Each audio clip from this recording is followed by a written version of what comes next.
Parliament టైంలో ఇక్కడ మనం పెట్టుకోవటం, మనందరం కూడా కలుసుకోవటం ఇవన్నీ కూడా జరుగుతూ ఉండేది. ఈ 4 సంవత్సరాలు కోవిడ్ కారణం కావచ్చు, కొన్ని కారణాల చేత జరుపుకోలేకపోయాం. మళ్ళా కూడా ఈ సంవత్సరం నుంచి మొదలుపెట్టారు.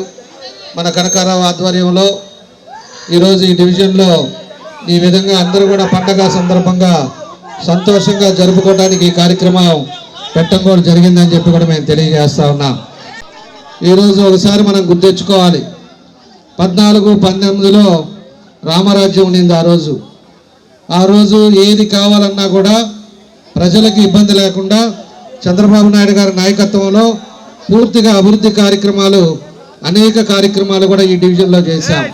ఇక్కడ ఉండే వాళ్ళంతా కూడా పేదవాళ్ళు, చాలామంది పనులకు వెళ్ళేవాళ్ళు, డైలీ వేజెస్కి వెళ్ళేవాళ్ళు. అలాంటి ఏరియాలో మా టైంలో 6,20,00,000 పెట్టి ఈ డివిజన్లో ఉండే అభివృద్ధి కార్యక్రమాలన్నీ కూడా మనం చేశాం. ఈ 5 సంవత్సరాల్లో ఇంకా 2-3 నెలలు అయిపోతే 5 సంవత్సరాలు అవుతుంది. ఏదైనా ఒక్క పని జరిగిందా అనేది కూడా మమ్మల్ని అడుగుతున్నా. ఒక్క పని చేశారా ఇక్కడ అడుగుతున్నాను. ఏదైనా కూడా దౌర్జన్యం చేయటం, బెదిరియటం, రౌడీజం చేయటం, లేకపోతే పోలీస్ కేసులు పెట్టడం, ఈ తప్పితే ఏదైనా కూడా ఈ ప్రాంతంలో అభివృద్ధి జరిగిందా ఇప్పుడు నేను అడుగుతూ ఉన్నాను. దానికోసం అది ఇస్తేనే వస్తామని చెప్పి పోయి హైదరాబాద్లో కూర్చున్నాడు ఈ ఎమ్మెల్యే. 4 సార్లు గెలిచానంటాడు. అదేవిధంగా ఆయన మంత్రిగా 2 సంవత్సరాలు ఉన్నాడు అంతకుముందు. ఈ పీరియడ్లోనే ఏదైనా కూడా చిత్తశుద్ధి ఉండి ఎవరికైనా పేదవాళ్ళకి పని చేయాలి, వాళ్ళకి పట్టాలు ఇవ్వాలి, లేకపోతే ఏదైనా చేయాలి అంటే ఆ టైంలో ముఖ్యమంత్రి బంధువు అంటాడు, నేరుగా ఇంట్లోకి వెళ్తానంటాడు. 1.5 నెలల నుంచి అపాయింట్మెంట్ దొరక్క హైదరాబాద్లో కూర్చోన్నాడు. ఈరోజు ఉండే పరిస్థితుల్లో అలాంటి వ్యక్తి ఈరోజు అప్పుడే చేసి పట్టాలు ఇచ్చి అన్నీ కరెక్ట్ చేసి ఉంటే ఈరోజు ప్రజలకు ఇదిగో నేను చేశాను, ఈ 5 సంవత్సరాలు ఈ పని చేశానని చెప్పి చెప్పుకోవడానికి గర్వంగా ఉండేది. మేము గర్వంగా చెప్తున్నాం. 2,600 కోట్ల రూపాయలు అభివృద్ధి కార్యక్రమం ఈ ఒంగోలు నియోజకవర్గానికి చేశా. 5 సంవత్సరాలు మీరు ఇచ్చిన టయానికి 5 సంవత్సరాలు నిద్రాహారాలు మానేసి అభివృద్ధి అనేది ఏం చేయాలనేది పేదల కోసం ఆ రోజు 2,600 కోట్ల పనిచేశాం. ఈరోజు అన్ని ప్రాంతాల్లో ఎక్కడికి పోయినా కూడా మనం ధైర్యంగా చెప్తున్నాం, ఇదిగో మీ డివిజన్కి పనులు చేశాం, ఇంకా మిగిలిన ఏదైనా ఉంటే మరి మళ్ళా మా ప్రభుత్వం వచ్చిన తర్వాత చేస్తామని చెప్పి మేము గర్వంగా చెప్పుకొని మేము తిరుగుతూ ఉన్నాం. ఈరోజు ఎక్కడన్నా కూడా వైఎస్ఆర్ పార్టీ వాళ్ళు ఈ పని చేశారని చెప్పుకోలేని గతిలో ఈరోజు ఉన్నారని చెప్పేసి కూడా మీకు అందరికీ కూడా నేను తెలియజేస్తా ఉన్నా. కాబట్టి ఇవన్నీ కూడా మనం గుర్తించుకోవాలి. ఈరోజు యువత ఉన్నారు, ఎంతోమంది చదివిన వాళ్ళకు ఉద్యోగాలు ఉన్నాయా? మీకు ఒక్కటికన్నా ఉద్యోగాలు ఇచ్చారా? ఈ రకంగా ఉద్యోగాలు లేవు, ఏమీ లేకుండా ఈరోజు చదువుకున్న వాళ్ళకి ఈరోజు ఉండే గంజాయిలు అలవాటయ్యే పరిస్థితుల్లో మన యువత చెడిపోతుందని నేను తెలియజేస్తా ఉన్నా. కాబట్టి ఇవన్నీ కూడా మనం గుర్తుపెట్టుకోవాలి. మంత్రి అదేవిధంగా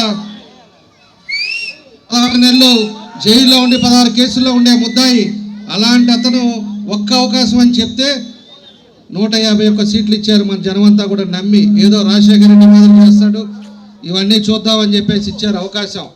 ఈయన ఏం చేశాడు? 11 లక్షల కోట్లు ఈరోజు ఈ రాష్ట్రానికి అప్పు తీసుకొచ్చాడు. అప్పు తీసుకొచ్చి ఈరోజు ఈ రాష్ట్రాన్ని సర్వనాశనం చేశారు. ఎక్కడన్నా నిత్యావసర వస్తువులు ఒక పండుగ చేసుకోవడానికి అవకాశం ఉందా? ఈరోజు పేదవాడు పండుగ చేసుకుందామంటే ఎక్కడన్నా ఉందా?